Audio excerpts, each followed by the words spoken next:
Structure of sperm. Sperm मध्ये काय main आहे स्पर्म्स, तर हे एकच सेल आपल्या बॉडीमध्ये आहे ज्याला फ्लॅजेल आहे. This is the only cell in our body ज्याच्याकडे फ्लॅजेल आहे, म्हणजे ज्याच्याकडे टेल आहे.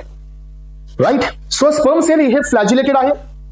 4 पार्ट्स याच्याकडे आहेत, head, neck, middle part and the tail. So human sperm was first seen by the Ham and the Leeuwenhoek या सायंटिस्टने पहिल्यांदा स्पर्म पाहिले.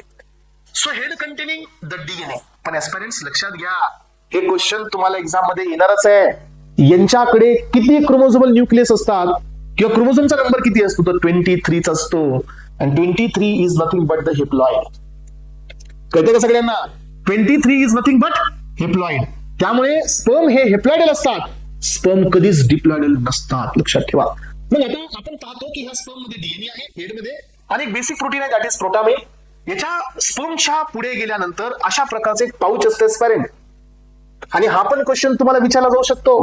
हे जे एक एक्सटेन्शन असतं याच्या हेडला, इंटेरियर पार्टला, this is called acrosome. And acrosome filled with many enzymes. 3 enzyme लक्षात ठेवा.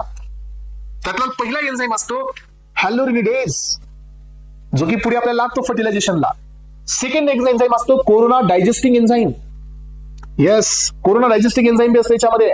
काही हायड्रोलायटिक एन्झाइम्स बी असतात याच्यामध्ये. हे पहा अँटेरियर पोर्शन जे कव्हर केलं होतं कॅप लाईक स्ट्रक्चर याला आपण अॅक्रोझोम म्हणतो. याच्यामध्ये काही लायटिक एन्झाइम असतात. सगळ्यात मेन आहे इथं हॅलोरिनिडेज, जो की एग सेलच्या बाहेर जी हॅलोरिक ऍसिडची लेअर असते ना, त्याला ब्रेक करण्यासाठी काम करतो. कोरोना डायजेस्टिंग एन्झाइम बी असतो है ना, ती कोरोना रेडिएटाची एक लेअर असते त्याला ब्रेक करणार. आणि झोना लायसिन एक असतो. 3 एन्झाइम याच्यात मेन असतात आणि हे एक्झाम मध्ये येतं, लक्षात घ्या. सो यानंतर पहा नेक साईडला काय आहे, 2 सेंट्रिओल्स आहे त्याच्यामध्ये नेक साईडला.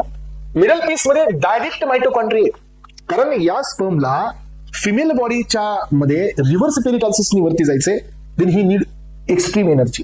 महिला एनर्जी जास्त लागते, त्यामुळे याच्याकडे मायटोकॉन्ड्रिया पण जास्त असतात. तर मायटोकॉन्ड्रिया हे मिडल पार्ट मध्ये. टेल ही लॉंग सिलेंडर आणि टेपरिंग पार्ट आहे. सायटोप्लाझमिक एक्सटेन्शन असते हे लक्षात ठेवा.